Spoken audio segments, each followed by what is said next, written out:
The ironic part is I thought I knew everything about scams, and still these scammers, they find new ways to scam you. So I think this is a really important video. I hope you stick around until the end. All of my videos are, I think, important, but in this sense it's more important because it's, money involved and a lot of other private information involved. So I think this is a little bit more important. Namaste and welcome everybody. I hope you guys are doing okay and taking care of yourselves and staying hydrated. A happy new year to each and every one of you who's watching this video. I really wish and hope that 2024 you're gonna be better, you're gonna evolve, you're gonna achieve whatever you have in your mind. Today I want to discuss about top scams that happen in Canada, and especially the international students who are vulnerable to these scams because we don't know how they occur. It's not just for new people, but also people who've been living here for a long period of time. It's really easy to get into these scams. What they usually do with with your private information, especially if they have your SIN number and your date of birth and your other personal information, is they do identity theft. They'll commit tax frauds. They usually take your information and claim the benefits from the government, but it will be under your name, so you will be responsible for all those frauds. And they'll also commit employment frauds. Nowadays banks have made it so easy to open bank accounts, so the scammers with just your information and SIN number are easily able to open bank accounts under your name. And what they'll do is they'll apply for loans, they'll apply for credit, and that's how they do frauds again under your name. And everything you will be responsible for. You will be held accountable for everything that they do. The first one is text messages and phone calls. This is one of the most common ones. So how it usually occurs is they'll call you, hey, hello, somebody used your credit card to purchase $500, $600 worth of stuff. And usually in that period of time, you're in panic mode, right? Oh, what? Somebody used my money? And what they'll usually say is, they'll ask for your credit card information to put a hold on that transaction, or let's say to lock your card or something like that, right? So what people usually do is they give out their credit card information, and what the scammers do is use that credit card information to take out money.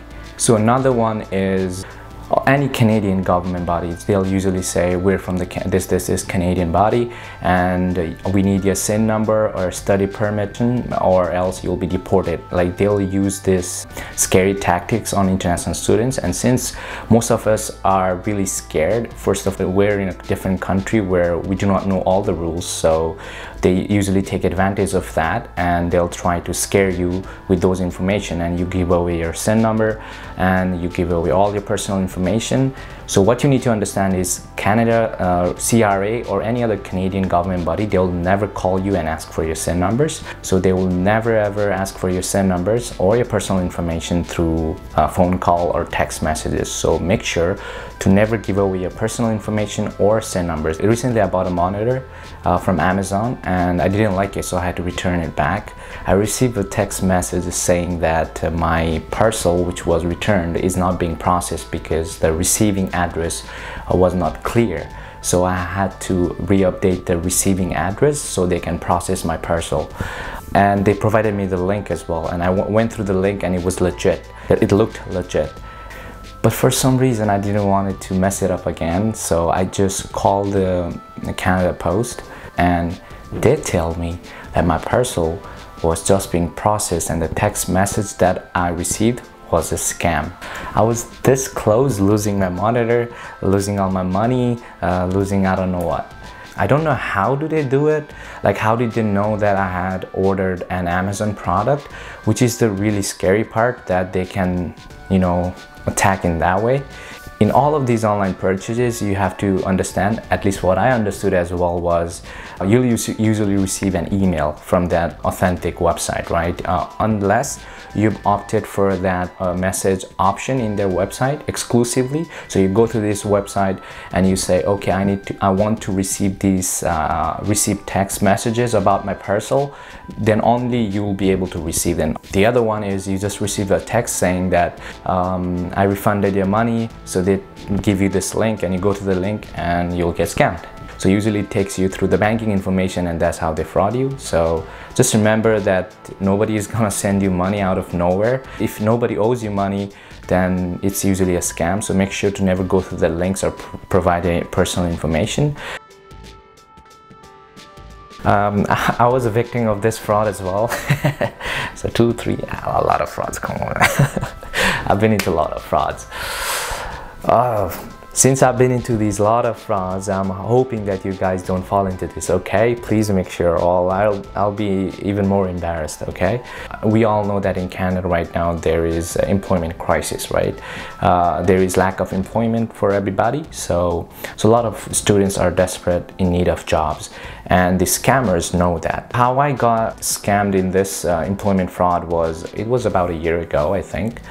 Around, I think, 9-10 p.m. I received an email saying that we are in need an administrative assistant job and it pays weekly more than $400, which was a little bit unrealistic. However, over here, why I believe that email address was because it was sent through a legit email address from our university. So it had @upi.ca, which means it was from the university.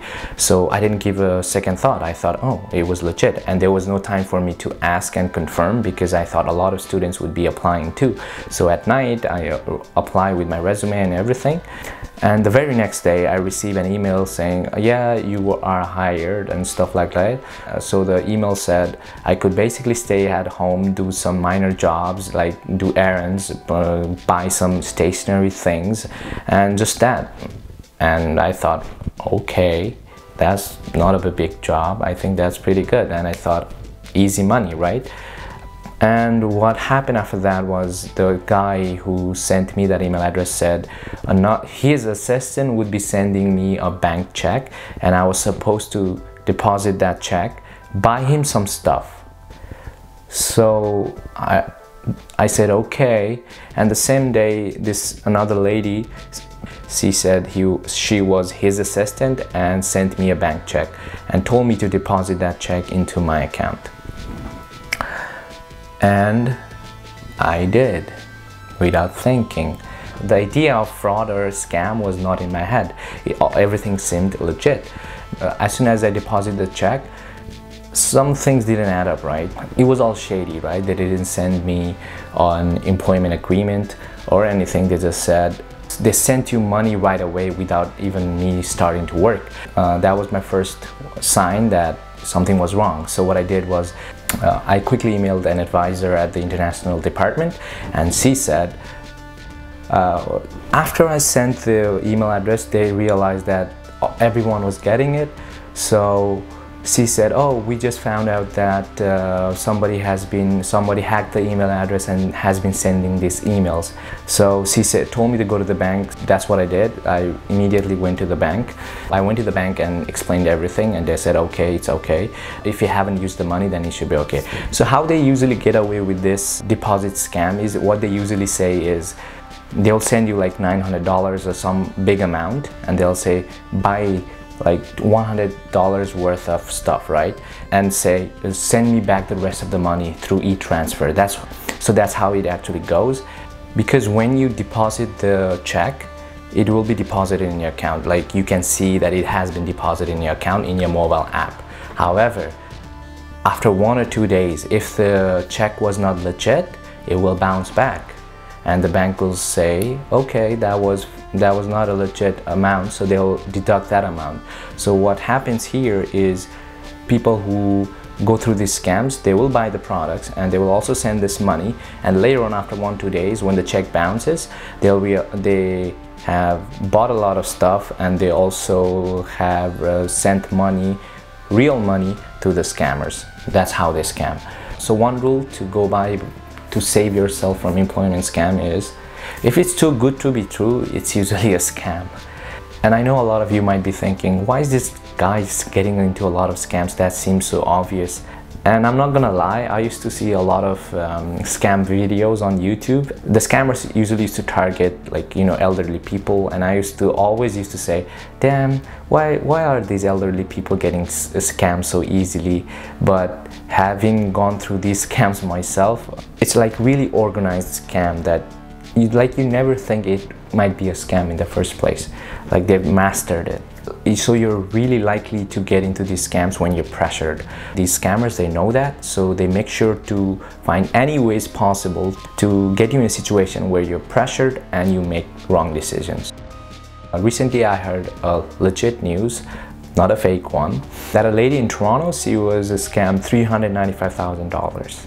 And she said it was her all income and savings that she put into that. The scammers did was they told her that there is a huge return in investments, so she needs to put a lot of amount to have more returns. So initially she started small, and she was also getting returns, like she could withdraw money as well, you know. But later on, when she made a huge investment, she couldn't get withdrawals no more. Like 395,000, Jesus.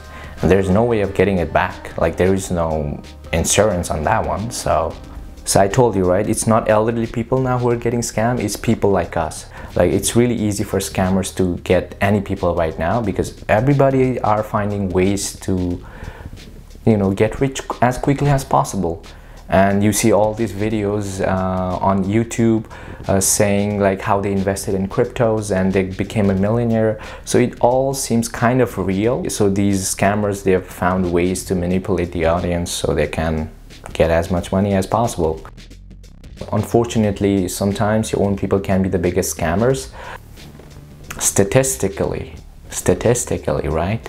All the people, your own people, or people from different parts of the world that come here are not going to be 100% nice people. There is going to be some percentage of people who are not nice, and sometimes it happens to be your own people, and that is true in every part of the world. But since you trust someone from your own background or country or region really easily, these bad people get chances to take advantage of you. And it might not just be money, right? It might be other types of taking advantage of you. I know it's kind of sad that someone would do that. Like, why would you want to scam somebody who came from a similar place, a similar background? Why would you want to take advantage of that? But then I think about, like, if everybody thought in that way, there would be no crimes in the world, right? It is what it is. So I'm not trying to scare you from your own people, right? But all I'm saying is, statistically, there are groups of people who are not nice. Probabilistically, is that a word? But probabilistically, there is 50 to 50 chances that the person that you meet might be a bad person. So all I want to say is, when you meet some people, make sure to know them properly before sharing all your experiences, sharing all the information. So just make sure to not give them private information. Just be nice. And and some people take it to the extreme. Just don't take it to the extreme and like don't even greet your own people, right? I'm just trying to save you from those kind of people. Overall, there are similarities in all of these scams. The first one is, if it's too good to be true, it's usually a scam. Do not provide your personal information, like your date of birth. Never provide those, especially your SIN numbers and your bank details. Nobody will ask you over that on phone.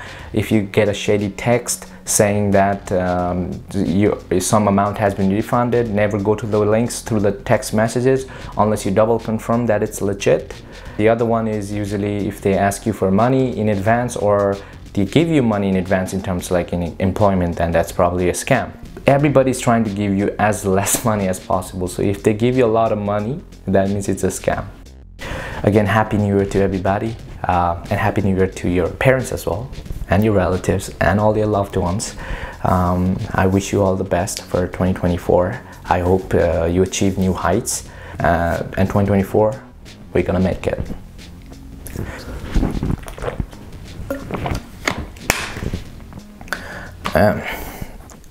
It's just 5 and it's already night. It's like night.